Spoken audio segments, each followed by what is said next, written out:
afternoon, everyone. This is Nithin Ramachandra from the NR Hour Sports Show. This is episode 1041. We are live on iHeartRadio, Spotify, Spreaker, on all the podcast platforms. So fans, you can tune in. Everybody knows about the Speaker app. We always love fan interaction. So please tune into that app and ask questions to our guests. But before I bring in our today's guest, I don't know if everyone heard the unfortunate news with Queen Elizabeth just passed away. So rest in peace to her, and my prayers and thoughts are with her and her family. Queen Elizabeth passed away today, so this just devastating there what's going on there. But today's guest, his name is Jesse Bradley. He's a former pro soccer player, goalie. Man, what a great career he had, and obviously we're gonna talk about his how he got started in soccer and some of his best moments in soccer, and also not only he's a former pro player, now he's a pastor. So he helps out other people speaking at churches, events, and what an amazing story. So Jesse, thank you again for joining the show. How are you and your family doing today? Thanks so much, Nithin. I'm so glad to be with you. Love your passion for sports, man. This is about 1,000 episodes. You're rolling. I can tell you're authentic, and been looking forward to this. Thanks for inviting me on the show. Oh, no problem. And I've been looking forward to this too. And let's tell our fans, let's get started with your soccer career. And obviously, what made you get into soccer growing up, and who would you say your biggest role model was in your life?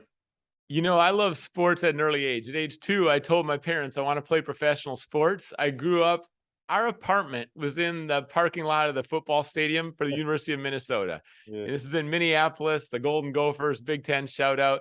And I started going to all the games, and I knew that I'd play pro sports. At least that was the dream, but I wasn't sure which sport. And in high school, I played soccer, basketball, and baseball. And basketball was my number one sport in terms of what I enjoyed the most. But I started soccer because as a goalkeeper, it's a lot of hand-eye, different than the other positions in soccer if you don't know much about the sport. But the coach, who is an outstanding coach and a legend in Minnesota, big part of the Minnesota United right now, his name was Buzz Lagos, his son Manny Lagos. And he saw the way I played basketball, and he thought, this guy's a goalkeeper. And so he started to train me. And we won a couple state championships. Back then, there was the Metrodome in Minnesota, I think about 6,000 fans. And because of the success of our team, and then during the offseason, club soccer, we did well nationally, and it just kept building. And so as I was going to college, I was, checking out the different options, and I ended up at Dartmouth, which is a Division I program. We made it to the Elite Eight in the NCAA. We won the Ivy League title a couple of times. I had another amazing coach. And I think sports is about coaches, because if you get the right coach, they're going to develop players, they're going to set the right culture, and you're just going to love playing the game. And Bobby Clark has coached, in terms of globally, New Zealand, Zimbabwe, UK here, a lot of different colleges, Notre Dame, Stanford. And he's someone that builds a family. I still am so connected to coach, to his family, to our soccer team, and all of us, on Zoom, emails, we're still joking around. We're still talking the game, and I just had an amazing experience there too. Yeah, so speaking of coaches, what did that mean to you throughout your career, having coaches from behind your back from day one, and that never gave up on you, that kept coaching you to get to the level that they wanted you to be? What did that mean to you in your career? I really think that we're lifelong learners in every part of life. And if you're teachable, you're willing to work, you have the desire, and then the ability is going to continue to grow. And so I look for people, in different areas that have leadership potential, that are teachable, that are hungry to grow. Because the people who are hungry to grow are going to grow about 10 times faster than the ones who aren't sure if they really want to do it. And I was surrounded by coaches who when you have a good coach, someone's in your corner, they'll speak honest with you. My college coach, he said, you can come in anytime to my office. This is for everybody. It's an open door policy. You can ask me about how you're doing, what you need to develop. He'll give you pointers. And when a coach does that, the caliber of players, we had one player who played in the World Cup from our team. We had several that went on and played professionally, because there's an environment where everyone's bringing out the best in each other. And it starts with the coach, but then it turns into peer accountability. And the best teams, they have a coach who lays out the guidelines, a coach who's continually going to build them up, challenge them when they need that. But also there's going to be those peer relationships where you're coaching each other. And again, it starts with culture. A coach sets that. And when there's a healthy culture, there's going to be both on the field and off the field. You're going to enjoy relationships. You're going to be going the extra mile. It's the extra training. It's showing up early. It's the weight room. It's the nutrition. You want to do it right. There's a bond in a locker room that happens when you have a great leader. And that's a bond that's lasting. I mean, the friendships I've made, they've continued throughout my entire life. Yeah, so speaking of that first coach you brought up when you were playing basketball, what did he see in you as a soccer player? Or did you ever think of continuing playing basketball, or take us to that process where that coach pointed out that you could be a good goalkeeper? Right, because we all have dreams Yeah, inside, and we're chasing those dreams. yeah, I mean, I could see you on ESPN, so right there's a dream right there, and it's like, yeah. how are you gonna get there? You know, what's it gonna look like? And sometimes we don't know. Like, I have 4 kids, they all play soccer, they also play some other sports, and there's one in particular that would love to be a professional athlete, and he's great at multiple sports. Mhm. What sport is he gonna play? What position? And I knew in basketball, I could play college basketball, but I'd probably be Division III Right. because I'm about 6'2". My quickness is decent, but to be, a professional basketball player, you got to be lightning quick, or Mm. you got to be extremely tall and amazing hops. And I didn't see that I could make it professionally in basketball, and a college career would be outstanding. Instead, with soccer, I just kept improving. And I think when you're gifted in something, you have a passion and a hunger, and also it's like the ceiling keeps rising. And some athletes will stop at high school, some athletes they stop in college. But and I'd say college weeds out a lot of athletes, Mhm. because to play college sports and Division I sport, any sport, you really wake up, eat, sleep, and drink that sport, and you've got to be all in. You can't fake it. And with soccer, I was fortunate. I was blessed. I see it's a gift from God that I was able to keep playing and just continue in the next level beyond college. Was able to play in Scotland, Zimbabwe, Oh, and soccer is an international sport. It's yeah. the #1 sport in the world. And when you play soccer, you build friendships with people from different cultures. It's a place of unity. It's a place of joy. It's a beautiful game. And so I'm grateful looking back, being able to play both America and overseas. Mhm. And on a lot of college teams right now in America, you'll see that there's people from all different nations. On the U.S. national team, you'll see people from different ethnicities. And sometimes sport can model the relationships and the closeness and the friendships in the locker room. That can represent something, kind of a microcosm of what we need in our culture. Right. And I think sports are so positive on so many levels. Wow. Yeah, so we are live with former pro soccer player Jesse Bradley, who's now a pastor. We already have a fan question for you that's popped in. So one of our fans want to know, what was your training program like as a goalkeeper? Great question. Goalkeepers are very unique, Mm. and it's not for everybody. I told my kids there's 10 great positions. Play those, and then if you have to, be a goalkeeper. And I was kind of joking around, but kind of serious, because as a goalkeeper, you sometimes get injured. You're diving at people's feet. You're getting kicked. I remember diving back and hitting my head on the goalpost. Mm. And there's just things that happen to a goalkeeper that Yeah. are different than other positions. There's also a lot of responsibility. In soccer, there's not a lot of goals. And so if you make a mistake as a goalkeeper, you might lose the game 1-0. Throughout my entire career, a lot of it was that mental battle of not putting too much pressure on myself. And in soccer, in terms of a goalkeeper, you have a unique perspective. You see the whole field, and you have to communicate well. It forced me to communicate more, and it forced me to learn the different personalities and attitudes of my team, because I needed to know how to motivate each one and how to guide them. And there were a lot of skills and abilities. I started lifting weights more. I knew I needed to have a great spring to get to the shots at the corners and dive more. So the extra training that I put in, I mean, there's the individual skill work as a goalkeeper, especially distribution, where you're throwing the ball, you're kicking the ball. Goalkeepers have to be good with their feet Yeah. now. In originally, like, if you go back in America decades, they would put the person as a goalie who didn't run too well, or didn't want to run, or maybe didn't have any foot skills in terms of the game and the flow. But that's not the case anymore. Goalies are great athletes. Goalies in America have done well overseas. They were kind of pioneers and broke into a lot of the top leagues internationally. So my training, I started in college to become aware of, how nutrition helps. And I started to focus on the diet. I really focused on weightlifting in a way that's going to strengthen my game. You can't do too much as a goalkeeper, because if you bulk up too much, and I made that mistake for a little while, I got up to over 200 pounds and I realized like I'm just not as quick getting to the corner. So I had to bring that down. Watching a lot of game film, that's another important piece to it. And I got interested in the sports psychology of being a goalkeeper. One thing with my faith, and I didn't grow up believing in God or anything, but I started to pray before the games. I became a Christian in college, and I noticed that when I pray, I just relax a little more. And it's like the pressure's not on me. And instead of soccer being like the ultimate and kind of white knuckle and over intense, I could relax a little bit and just flow with the game more. So there's a lot of components to being a goalkeeper. Sports, of course, is mental and psychological and physical.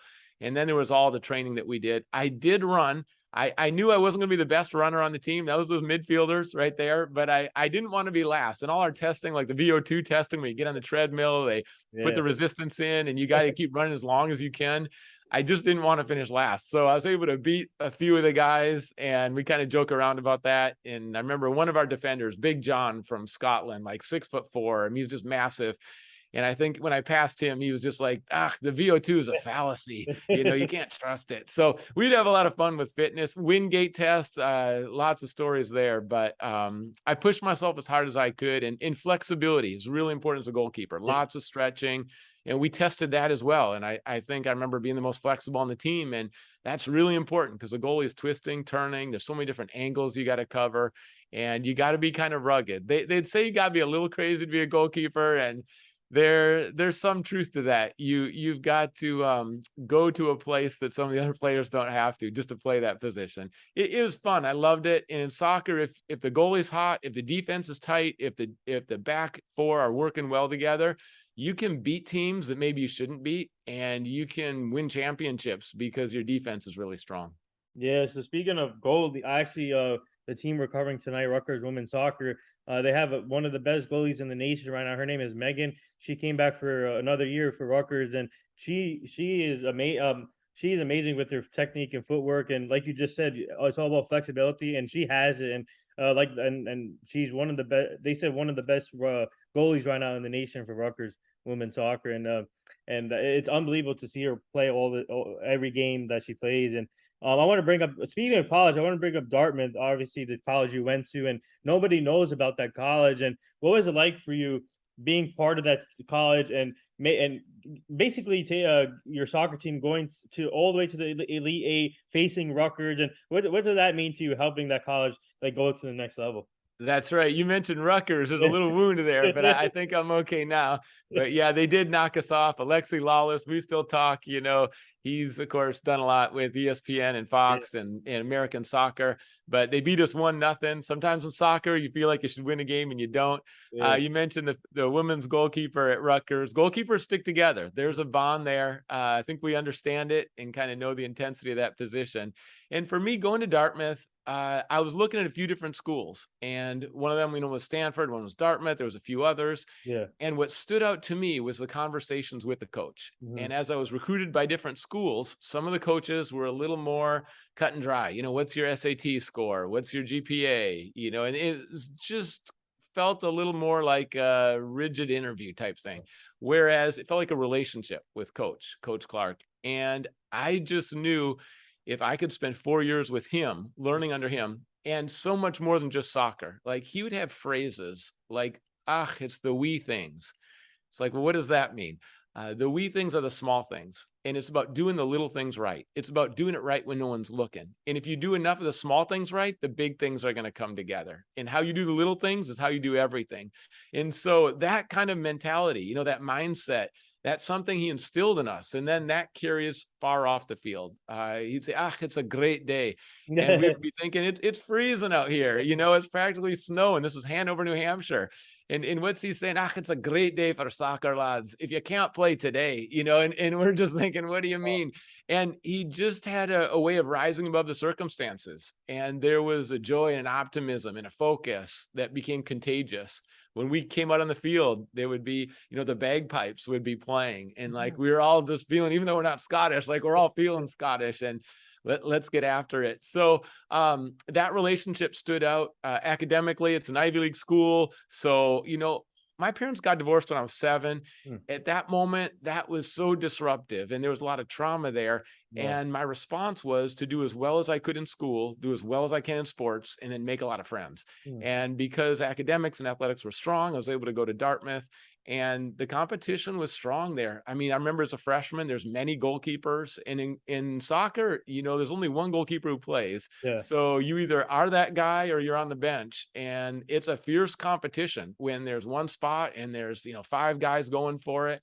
So I felt that right away, that jump. Anytime you jump to the next level, like, you got to raise your game, Yeah. and your skills have got to go up. Your focus has to go up. Your competition, in terms of your competitiveness has to go up. And I knew that I couldn't be the same player I was in high school. And I just encourage people today, if they're staring at that, like, don't be over intimidated. Step into that. That's going to bring out the best in you. And, academically, friendships, things were going well.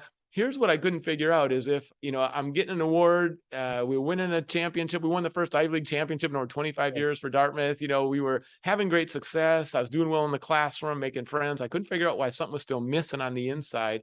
And I took this introduction to religion class. I didn't believe in God, but I started to open up and learn more. It's the first time I ever read the Bible, learned about Jesus. Wow. And it was just something so good that when I made that decision, there was a satisfaction on the inside I never had before. And it felt like, okay, now it's more holistic. It's like friendship, social, spiritual, soccer. And it was like this fullness of life that I'd never had before. So Dartmouth will always be one of those places that stands out. Like, when I go back there, and I just get chills because I know what happened there during those 4 years and how amazing and special it was. And if anyone's ever gone to the campus, it's classic New England. It's just gorgeous. I encourage you to go check it out. And the alumni really stick close together at Dartmouth, more so than a lot of schools. And the relationships that come even after you leave campus and continue, it's again another strong bond. Well, you should be co-hosting with Alexi right now on ESPN. We did an Instagram live together, and it was a lot of fun. So yeah, it's a good rivalry. Yeah. So speaking of Dartmouth, would you say winning the Ivy League championship was one of your best moments there? Yeah, absolutely. We won it twice. And, when I think back, it's times together, like going to our rivals, Yale, and winning it right there. I mean, in every sport and a lot of settings, you have a rival. And when you can win the clutch game on their field, you don't forget that. I remember in the NCAA tournament, we won in a shootout against Vermont, another rival, and it was in the snow. And, Dartmouth is a school of about 4,000, and it felt like everyone on campus was at the game. There's a lot of people who come to soccer games, and it's a soccer school, and then people coming from around the area. And it was electric in the snow to win our first ever NCAA game. Wow. And then to continue on, we beat Columbia. Of course, New Jersey, you're right there. You know how strong the soccer is. Columbia, we won that game, and we're behind, and right at the end, like the best goal, I think, in my 4 years, we scored it with a couple minutes left, and then got another one just before the end. Wow. And it was just, the place was just going wild. And so those games, I don't forget them. But I also remember the back of the bus and just joking around, playing cards, laughing, and those road trips together. And I'll tell you, that combination of when it's really good on the field and it's really good off the field, and of course winning helps every locker room. I mean, when the team's winning, everyone's even closer than they do before, and the friendships, like, you just, there's extra love in the locker room when you're winning. But we really had a good time. Even when there was a season we underperformed, we still stuck together. And I think that's important in family life. That's important in the workplace, is that sometimes you're going to taste great success. Sometimes it's going to be pretty rough, but you stick together and unite. And you remember too, kind of like agriculturally, the fruit comes in the valley and not the mountaintops. That's not where you find the fruit. And I think you have the most growth and transformation that happens in that valley. And after a sophomore year where we hit a low point, we were extra hungry. And I remember going into my junior year where we made it to the Elite Eight. Coach would walk by during the summer and see us practicing, and he was just watching like, oh, I hope no one gets hurt. But everyone was so intense after that season. So you can bounce back. That's kind of been a theme in my life is there's a hope greater than our challenges.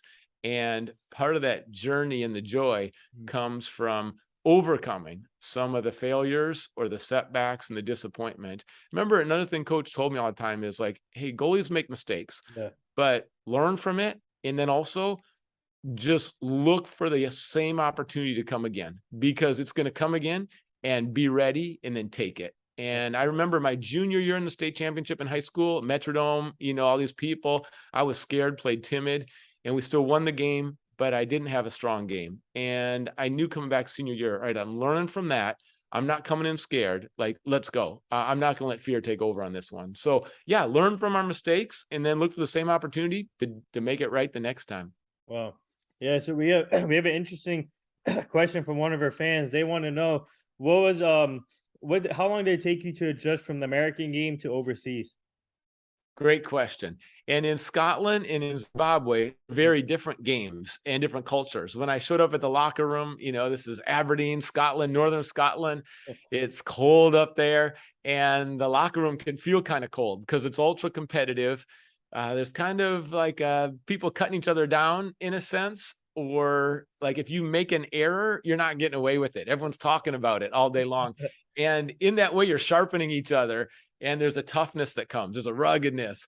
And in Scotland, you play in a lot of rain, so you have to get used to that condition, a lot of wind, and that's different as a goalkeeper.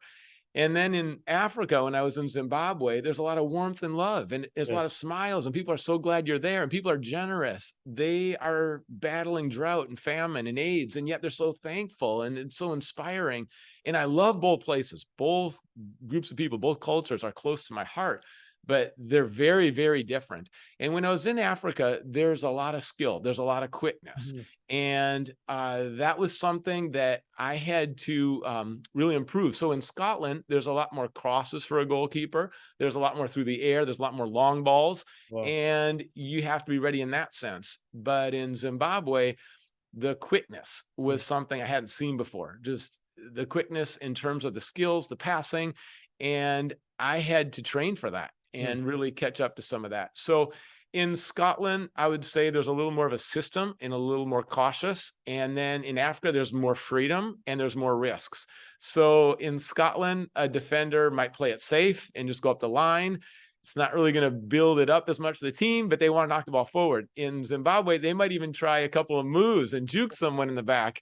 And a Scottish coach probably wouldn't allow as much of that. But in Africa, there's freedom and it's fun to do that. So I had to adjust as a goalkeeper to, let my defenders do a little more of that, but still try to put some guardrails on it. Both places are amazing.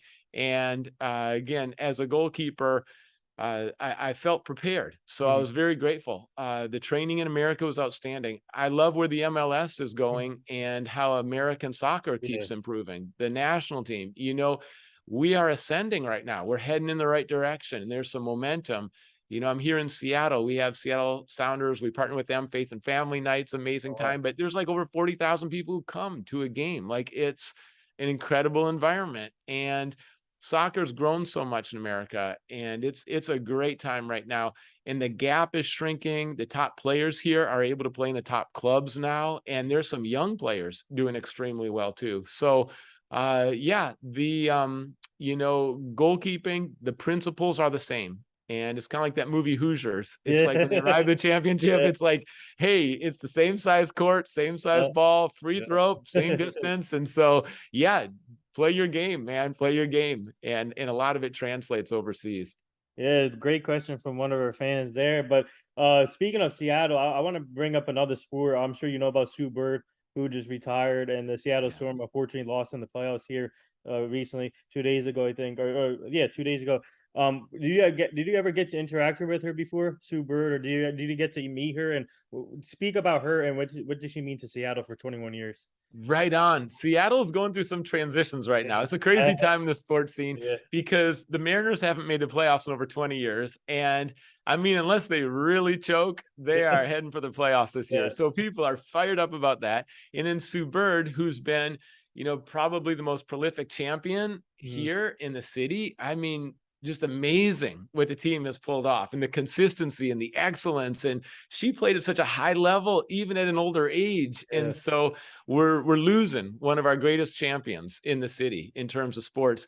And then also Russell Wilson just Yeah. shifted over to the Broncos. So we got him coming in on Monday night. Yeah. And then it's like, what's that going to be like, having Russell Wilson, who won a Super Bowl here, who's been just an outstanding leader. Russell Wilson's also part owner with the Sounders. Russell Wilson's really solid in his faith, does so much in the community. So that was a massive loss. And the Seahawks got some work to do this year. So no one's predicting them to make the playoffs. And it's like, okay, losing Sue Bird, losing Russell Wilson, and yet the Mariners are a welcome distraction right now. The Sounders won the CONCACAF championship, which is it's the best team in Mexico and the best teams in the U.S. And the U.S. team has never won that. So that was an amazing breakthrough. But now the Sounders might not make the playoffs, which has never happened before. So it's a roller coaster ride in Seattle right now for sure.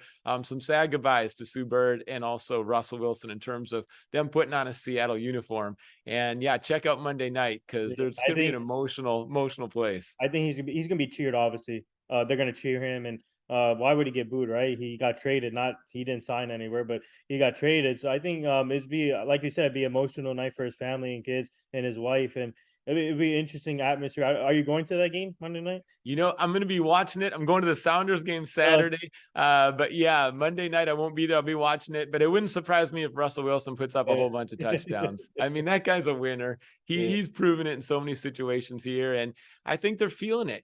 Sometimes you can even over rely on one player, or you can over rely in your life. You can over rely on one person. You can put too much pressure on your spouse, or you can expect your boyfriend or girlfriend to be perfect. And all of a sudden that Russell's not here, it's like, oh, I think there's some gaps that are emerging, and it's like, okay, we better strengthen the whole team.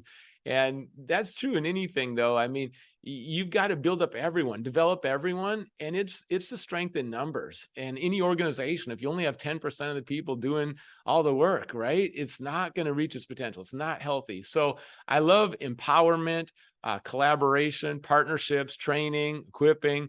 And when you make other people better, I mean, the best players always make other people better, but the best coaches know how to bring out the best in people and train and develop. And in any organization, I mean, that's something we're always trying to figure out. How do we become a leadership pipeline? How do we set it up for relationships, systems, experiences to really help people step to the next level?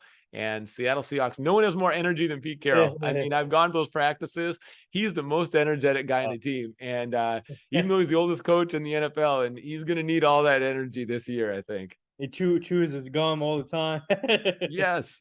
Cranking up the music. It's high volume. It's a lot of just like, slapping guys on the back, clapping hands, getting people fired up. It's a lively place. And the coach's personality sets the tone so often. Every team has a personality, every locker room, every workplace, every home has a personality.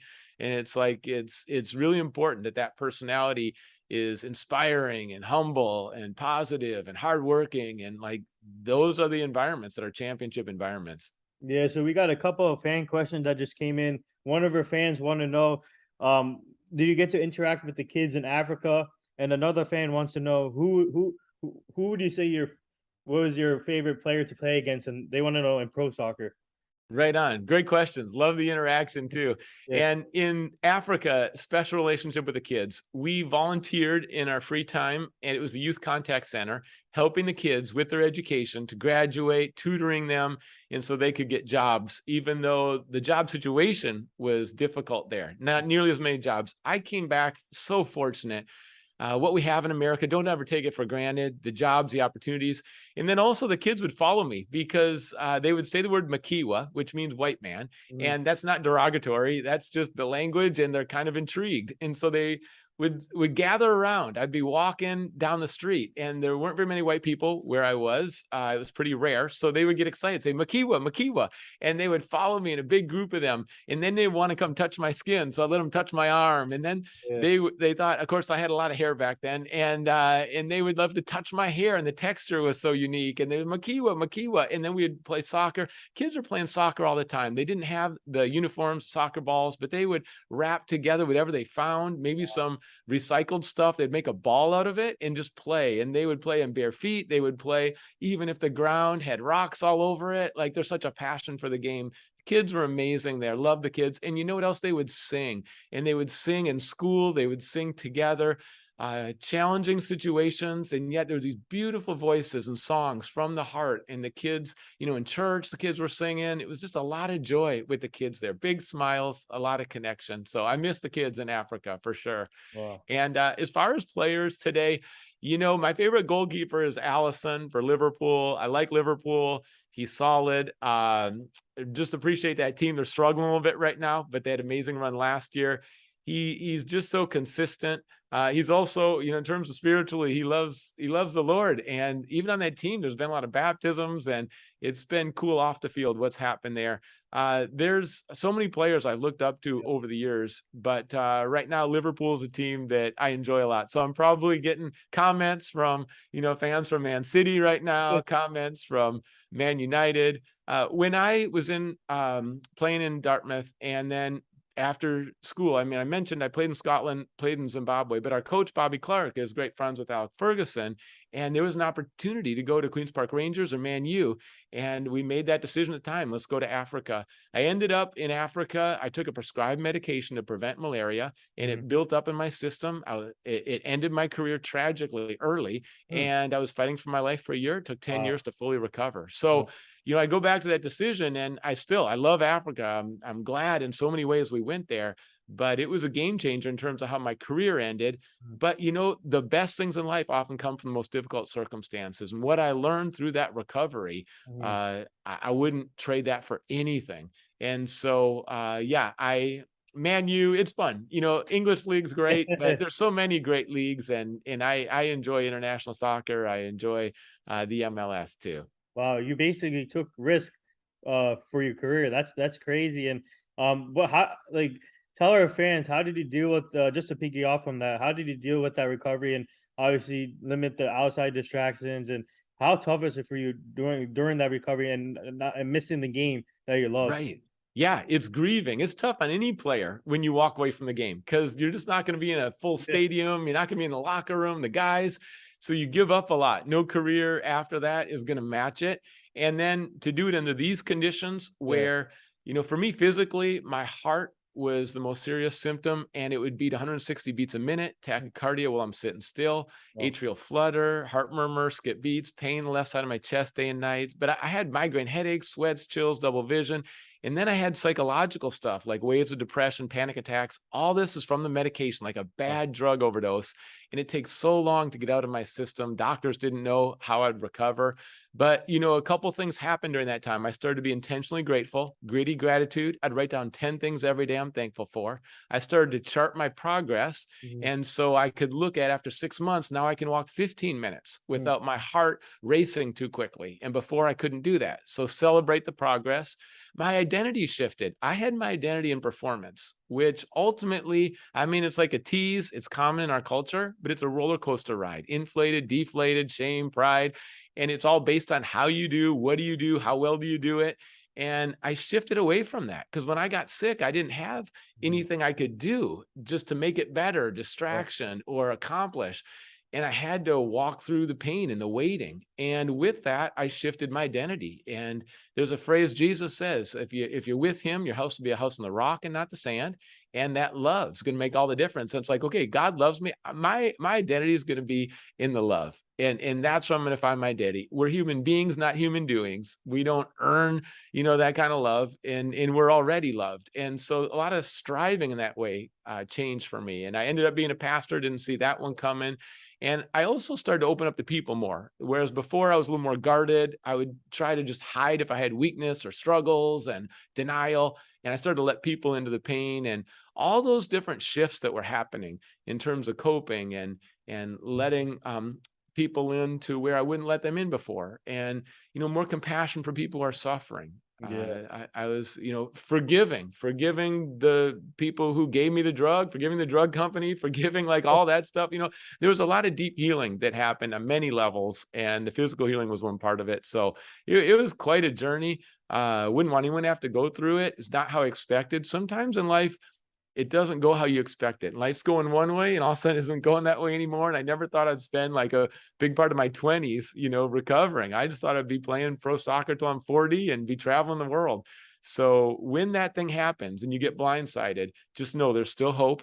You're still loved and there's still great days ahead. And it's going to be a lot of shifts, but that's where the greatest growth happens.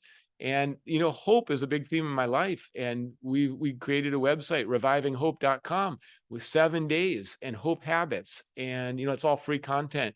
And that came out of it too. It's like what I learned, I want to pass on to other people, and I want to make it accessible to people. And right now we're living in a time where American Psychological Association says America's never been so stressed. We've also got the Census Bureau saying half of America feels hopeless. And even Center of Disease Control, never been so many overdoses with drugs and deaths right now. So we're in a time we need to spread hope. Bring hope, and in our conversations and our friendships and our relationships, open up our heart, our home. And that's the kind of hope I want to spread. Wow. Yeah. So one of her fans, she said this story is such an inspiration, and she also said you made her day today. Oh, awesome. Thank you so much. I'm honored. That's my joy, man. That's why I'm on stuff like this. And Nathan, I know that's why you do what you do. Sports is it's really just a platform where we can talk about life. And I felt like that with my best coaches. They were teaching me about the game. They're teaching me about goalkeeping, but ultimately they were teaching me about life. And, when you talk sports, you're really talking about life, and it just opens up the door for deep conversations. And I love just hearing people's stories on the field and off the field. We've all got a story. Everyone's story is significant, and we're all lifelong learners. There's a lot of healing going on, and sports can be a big part of bringing us together and learning together. Yeah. So speaking of your fam, how did your wife and kids deal with your recovery? I'm so grateful for my wife, my kids. We have 4 kids, 3 boys and a girl. Wow. They are all in that adolescent zone right now. So we've got an active household. They're all playing soccer, playing sports. We've got trampoline in back, soccer in back, basketball in front. There's a few holes in the wall. Like it's active, it's lively. And with that, sports is something that continues the next generation, and it's a bond there together. And my wife too is so patient, so kind.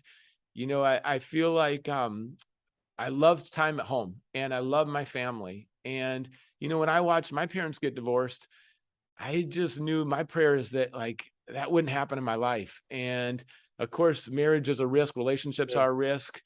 But I really took extra time. I didn't feel pressured, like I've got to get married. And I really waited for that right person, prayed about it. And we've just always had an awesome relationship. So whatever storms we've gone through, we're honest with each other. We talk about it. We pray about it. We try to figure it out together. We learn from our mistakes. And I feel like, in terms of my story, I can be real with my kids, and they like to look at the pictures and hear about it. And at different stages in life, I can share more. And as they get older, I can certainly go a lot deeper. But I want to be known. In every family, you want to be known and loved. And that's such a powerful combination when you don't have to hide, but you're known and you're loved. And that's what makes family so great, because no one's going to see you, as openly as your family. They're going to know you the best, and they're going to see everything in your life. And when they journey with you, stay committed to you, and then each other, and there's that unconditional love and closeness, that's such a gift. And I'm so grateful for that. Yeah. So what's it? Tell our fans, what's it been like for you transitioning from a pro soccer player now to a pastor, where you speak to people in churches or whatever you guys are holding the events? But what's that been like for you being a pastor now? Yeah, great question. And it's very different. I didn't want to be a pastor, didn't see it coming. And, being a pastor, I knew of a couple of pastors, because again, I didn't grow up reading the Bible, going to church or anything. And I just saw those first couple and thought, I can't be like that. That's not me. And I just started volunteering, started serving. Sometimes you build on your islands of strength. It's hard to steer a parked car. So start serving, start helping people. And what you discover a lot of times is you have gifts you didn't even realize. Yeah. And what I learned about being a pastor is I can do it my own style. Like I can do things in the community. I can teach, I can learn. I can do, stuff with Seattle Sounders Faith and Family. We just had resources we gave away. We have drive-through prayer. We started digital ministry during COVID, right? That was a setback for all of us. That was a curveball for everyone. And we just realized the potential that's here digitally. So we did more. Our media team's awesome.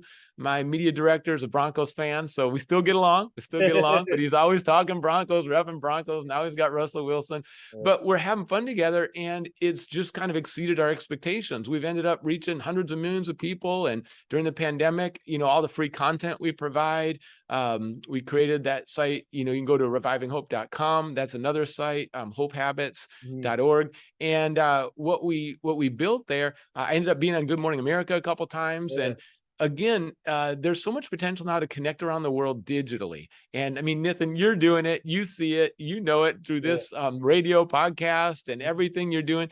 Right now, people and where they're at is on their phones, and go to people where they're at. Bring them content that's going to add value to their lives. And whatever field you're in, you can do that. Just be authentic, be helpful. What pass it on and share your story. Listen to people, learn from them, connect. And it's amazing, the potential right now. So I believe we're living in very exciting times.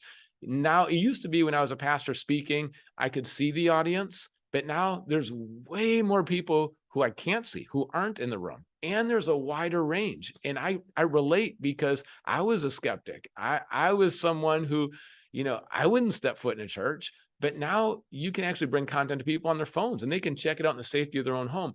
Listen, the way people check out our church now, and it's Grace Community Church in Auburn, Seattle area, graceandauburn.com, is that people first, they check out our website, our live streaming, our social media, and then eventually they come in the building, but they already know us because they've already checked it out digitally. And your fingerprint digitally, I mean, that's the new lobby. And for all businesses, that's where it starts, is that you tell your story and you do it online.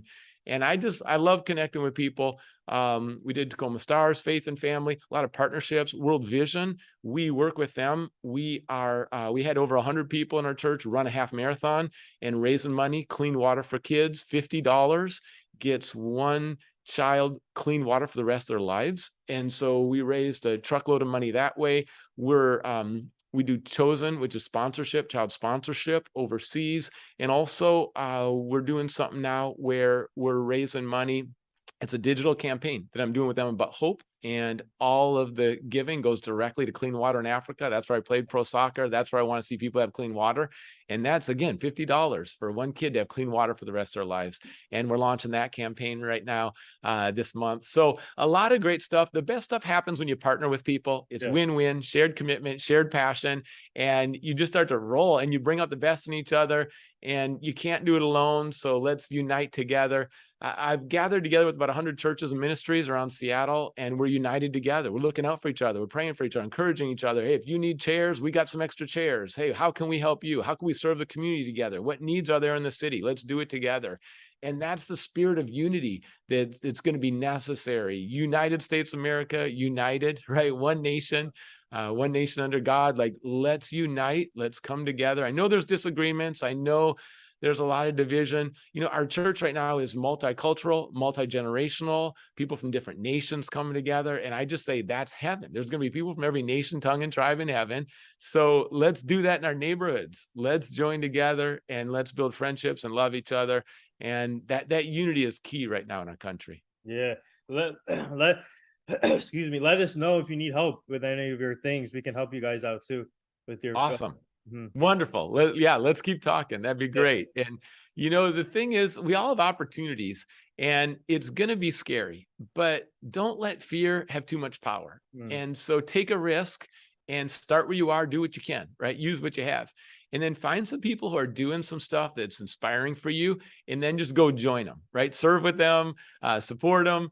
What can you do together? So I appreciate that, Nathan, and we'll keep talking on that one.